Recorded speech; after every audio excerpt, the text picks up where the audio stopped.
The views and opinions of this program are those of the hosts, guests, and callers. There is substantial risk of loss in trading futures and options, which you should carefully consider prior to trading.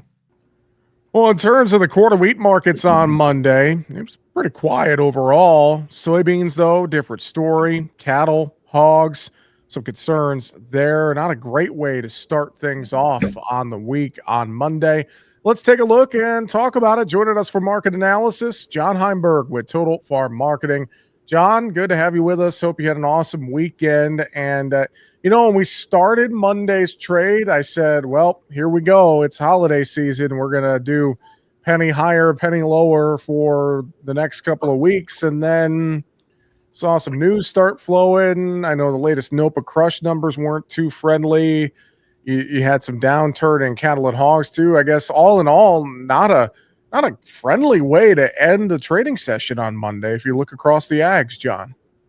Yeah, actually pretty difficult close, especially in that livestock market, which we'll touch on here in just a bit. But, soybeans today just kind of kept bleeding as the day went on. Then we got the NOPA crush data, a couple million bushels under expectations there, even though still a record. We got to keep that on the front burner here in terms of the amount of crush that we have, but still a little bit less than the market was anticipating. That kind of seemed to take us from the 4 or 5 cent to the 7, 8, 9 cent down level. Other than that, too, you just continue to see bump ups in those crop forecasts for South America. Ag Rural 171.5 in terms of million metric tons on the Brazil forecast today, as well as what they're seeing on the corn side, too, with more planted area probably coming in their corn crop because of the good weather. So all those things just come into play. You got cheaper South American beans coming right down the road. You see more export activity for the Chinese buying those beans right now than U.S. beans, even though there was talk. There was a couple cargoes that traded hands last night for January for U.S. beans. And then maybe a little bit more of an alarming piece is the fact that all of a sudden soybean inventories in China are on the rise in terms of beans available at the ports. So another one of those factors that could be kind of a concern as we get to into the 25 calendar year in terms of the demand front. So that all together, plus a weak bean oil market, really just kind of pushed beans to one of their lowest price points in terms of closes here in the last month or two. And it's interesting too, this soy complex in general. I think, John, we've had our concerns. We've voiced them very well here over the last several weeks. And it's just, maybe we'll get enough bearish things here, I guess I hate to say it, that finally give us some more downturn in soybeans here heading into the new year. And I guess maybe this is a start of it here on Monday, John. Possibly. Obviously we got to see if we get some follow through and see how the money flows and things of that nature. Again, get to the holiday trade, things get a little thinner in terms of the number of people that are out there. So that can have a market move fairly quickly if there's just not somebody to step in front of something that wants to fall or something that wants to take off. And, right now we're really fighting this $10 area. Now it's $9.80, $9.90 as we saw March beans kind of fall through there. And January beans kind of poking at that $9.80 level today. We'll see how that holds out. Beans at this, everybody's kind of, I think, in the camp where beans are cheap here, but maybe we're not cheap enough. And there will be a point where this thing will move that all of a sudden it will be a value.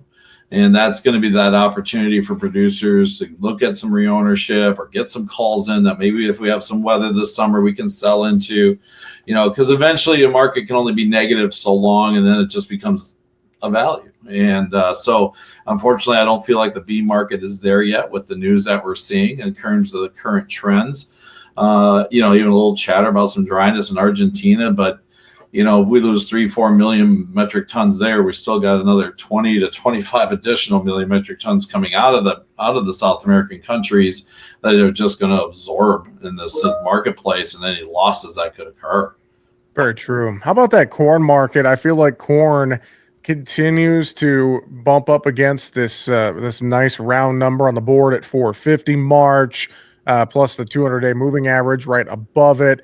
I'm just not finding anything that stands out to me that's going to push us above this. And just, I guess the question now becomes, do we hold in here amid some continued farmer selling, end of the year selling, et cetera, John?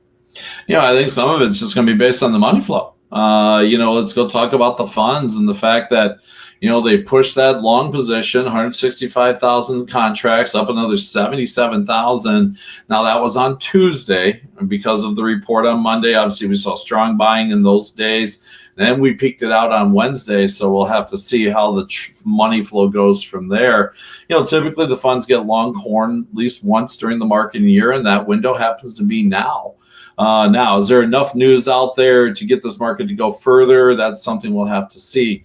Does the demand pace continue to stay strong? Export inspections were pretty good today. They ramped up last week's export inspections a little bit with some revisions higher. So, that's still going to be a plus. We're still ahead of the pace to meet even the new adjusted USDA target. So those are some things that we'll have to watch going forward.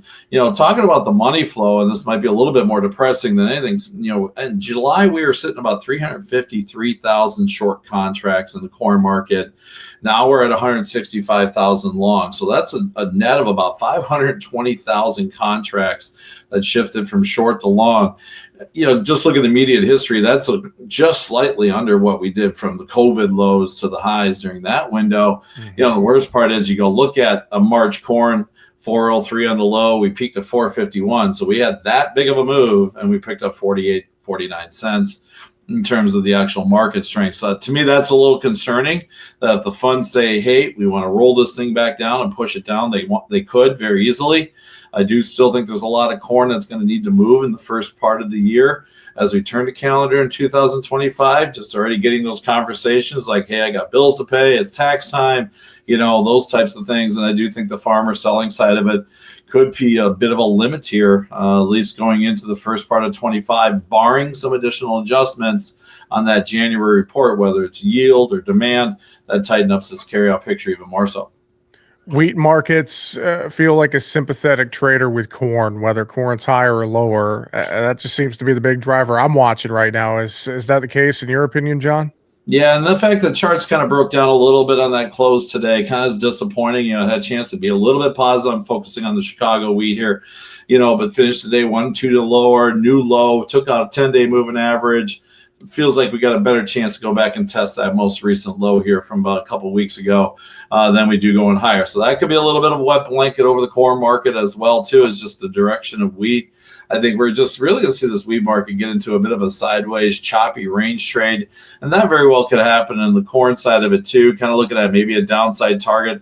435 on the March is a lot of support with some moving averages and trend lines that maybe, hey, we're 435 to 450 here for a while until we have a better handle on where things are going into 25. John, how about in the livestock trade? We talked about this at the open. Tough day in cattle and hogs. I'm searching for news. You talk money flow. It felt like it was a bad money flow day in the protein sector. I think that's pretty much all it was, with the exception of if you look at historical time window here, we had a strong move in retail carcasses, strong move in beef rib last week, probably hit the seasonal peak for the Christmas, New Year's window. So the market might be anticipating seeing those beef carcass values starting to come down a little softer marginally today at midday in terms of the choice value. The market has gotten itself extremely long. You're looking at the largest long position in 5.5 years in the live cattle market. You're looking at the largest long position in the hog market in history. And then even on feeders, typically they don't get long in the feeder market. They're long by 20,000 contracts or so on last week's commitment traders. In fact, if you added the hogs, the live cattle, and the feeder cattle together, that position was 3 times what the 5-year average is for this window in terms of fund length. So the money's been heavily into the livestock market. Felt like today, we saw weakness already in the hog market. Try to get a little bounce on Friday. It gave it up quickly again today. And at the same time, cattle market, nice start to the day. New highs reversed out. In fact, I think it's even a little disappointing that February couldn't hold the 190 level. So right now, I think it's a technical market. Now we'll see what happens when cash trade starts coming together later in the week. That might be that rebound point. So we'll have to watch that. But right now, it feels like the money wants to maybe take a little profit here. They've been long these markets for a long time with some pretty good success. Well, that's a good point. I've said it before. I've tried to call the top of the cattle market a few times this year, and I've ate my words every single time. So we'll see what happens here. as we close out the year. Dairy, money's been on fire in dairy too here over the last several sessions. What are we watching there to start the week? Again, what's going on with the cheese trade and the products? Again, solid day in blocks and barrels. Again, continuing to lift this market up. We had a heck of a week last week, peaked it out on Friday, reversed out. Now it looks like maybe we're in consolidation mode. Like maybe that high last week on Friday was kind of the near-term high. We'll see. I think it's also going to be based on the cheese trade and the products going forward in terms of driving this milk price. But to me, there's an opportunity out here for producers to take care of some business. John, final thoughts. I'll throw it to you. Anything else you would add or reiterate for folks today? It's holiday trade time. Things get a little bit thin. Things get a little bit choppy. So we'll have to just kind of watch how things play out. Don't be shocked by big moves one way or another. Again, just because of the lack of players in the marketplace, it doesn't mean we fall asleep on the marketing plan here. Still, if there's good value, take care of it. Cattle market, still great value here, even though we lost a few bucks today. That puts can come into play here real cheap and protect yourself into the first part of 2025. I think those are things you need to be active about in case this market decides to correct even further. John, if folks want to reach out for a conversation there with you at Total Farm Marketing, how can they get in touch? Give me a call, 800-334-9779. Shoot me an email at johnh@totalfarmmarketing.com. And don't forget that website of ours, totalfarmmarketing.com. John Heimberg, Total Farm Marketing. Always good to talk with you, my friend. Thanks for joining us today on Market Talk. Sounds good. Have a great week.